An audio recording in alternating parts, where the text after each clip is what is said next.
Hey guys, Vu here. This is Extreme Makeover, Vu Edition. Welcome to my house that I purchased in 2020. I love this house and especially love the two giant windows right in the front.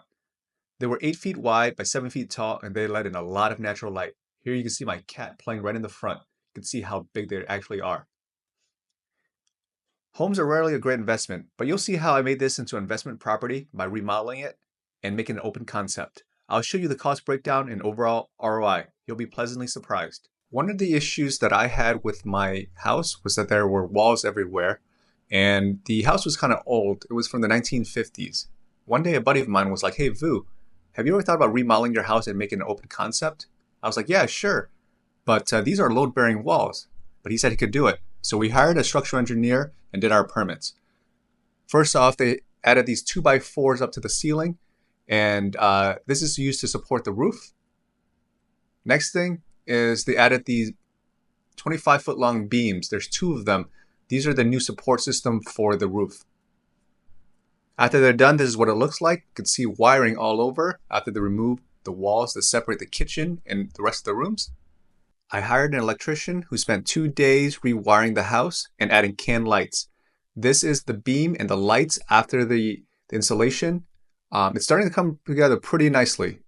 My contractor did all the drywall, and this took quite a while just because there were a lot of the drywall was up at the top, and it took some effort to get the boards up there.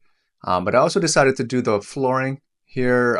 Here it is, us removing the carpet. We saw a lot of damage within the plywood, and so we replaced that as well. I wanted hardwood instead of laminate since I think long term it adds more value to the house. And so I chose the seashell longleaf acacia from Floor & Decor. They were $5.29 per square foot, but I got it cheap. I also like these vents from Menards. They're 18-inch long vents, and I just like the style of it. And it took about 2 weeks for the flooring to be fully installed, and this is kind of what it looks like right in the front. Much better. And this is my stairs. Looks pretty nice. We added about 4 feet of extra ceiling space by removing the wall and lifting up the ceiling. Here's my cat enjoying it. This is my new office with the new flooring. My cat again. And all the waste product. I needed to hire a truck to remove all of this. And this is what the result looked like. You can see that the walls are removed that separates the kitchen and the living room. Much more space. The ceiling in the kitchen that used to be 8 feet tall, they're now 11 feet tall at the highest point, and it's much more open space and beautiful. This is my ground floor room. I decided to remodel that as well. Before, it was wood panels everywhere, 1950 style. And this is what it looks like after the remodel and new hardwood. My old bathroom had a 1950s outdated look, so I wanted to update that as well. And now I added marble flooring, a new vanity, and a new shower. The shower replaced the old bathtub that was there that just took a lot of space. I think it looks really nice and clean now. I also repainted these doors white with black handles. This is how it looks, my bedroom looks, with the new doors and the new flooring. Just those two changes alone did a lot of wonders for the room. This is my office right now. I was tested negative for COVID-19, but positive for a baby. So I was pretty excited. I was pretty happy that I got my remodeling done before the baby was born.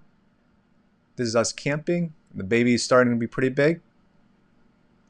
And this is us right now. We're a full family. Thanks, guys.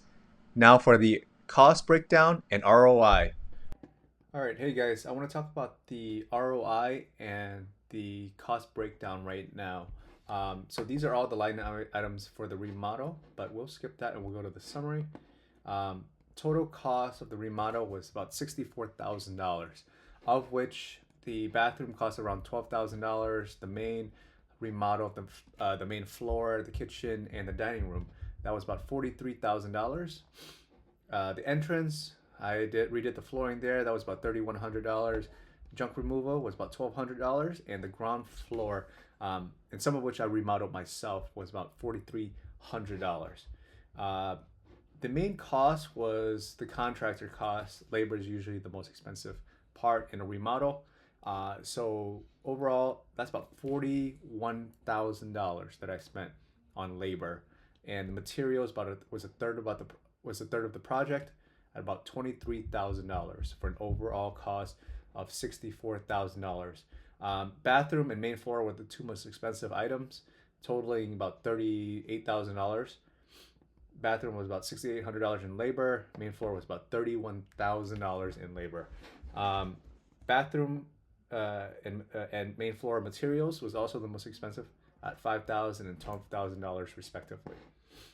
Now, one of the things I want to talk to you guys about is how interest rates and principal affect the overall payments that you would make on a property. So I want to, before I go to the ROI, I want you guys to take a look at this chart right here.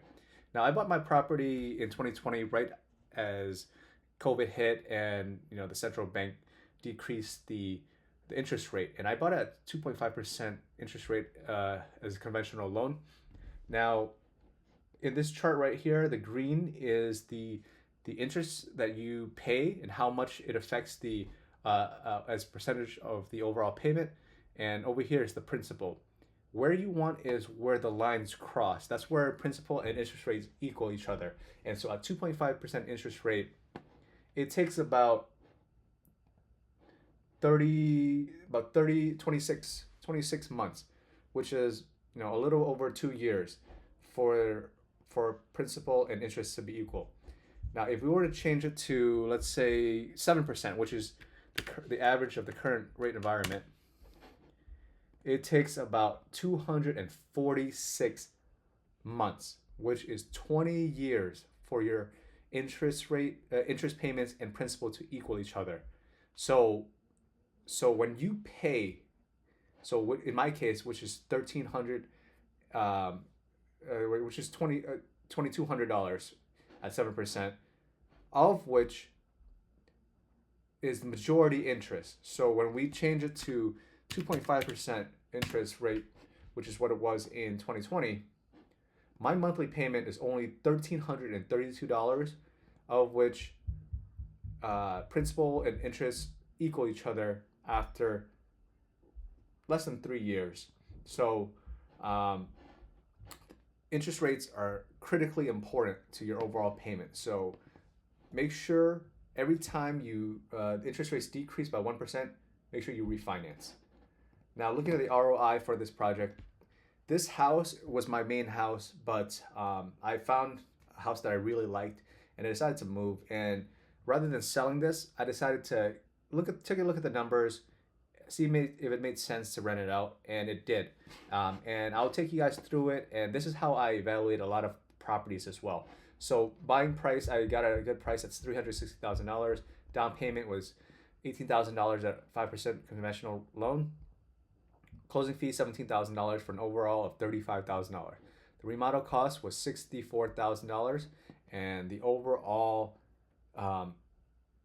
investment that I made into the property was around $99,000. So I managed to rent it out for $3,850 per month for an annualized amount of $46,000. All of these are costs, which includes taxes, repairs, insurance. That's about $15,600 right here, and which leaves a cash flow of almost $31,000.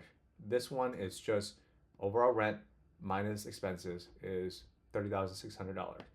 I also have to pay interest on that, and that's about $8,300 per year, and that leaves a net operating income, which is in our instance, it's pretty much profit. It's how much your revenue minus all your expenses equal.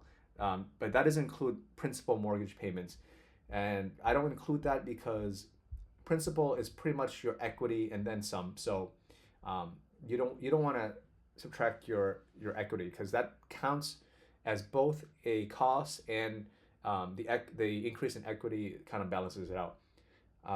But that's about $23,000 per year in net operating income, which is 22% profit per year. So if you guys know the rule of 70, 70 divided by 22%, 70% divided by 22%, it takes 3.1 years to recoup your investment at 22% returns.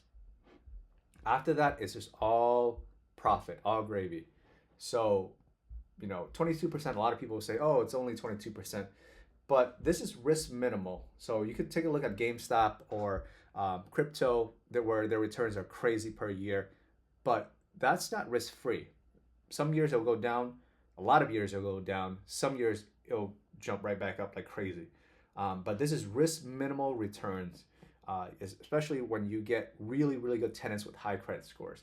So this $100,000 that I invested into my house, now that I'm renting it, I'm able to recoup 22% profit per year, which is 2.3% more than, or 2.5 times more than the average return of S&P 500.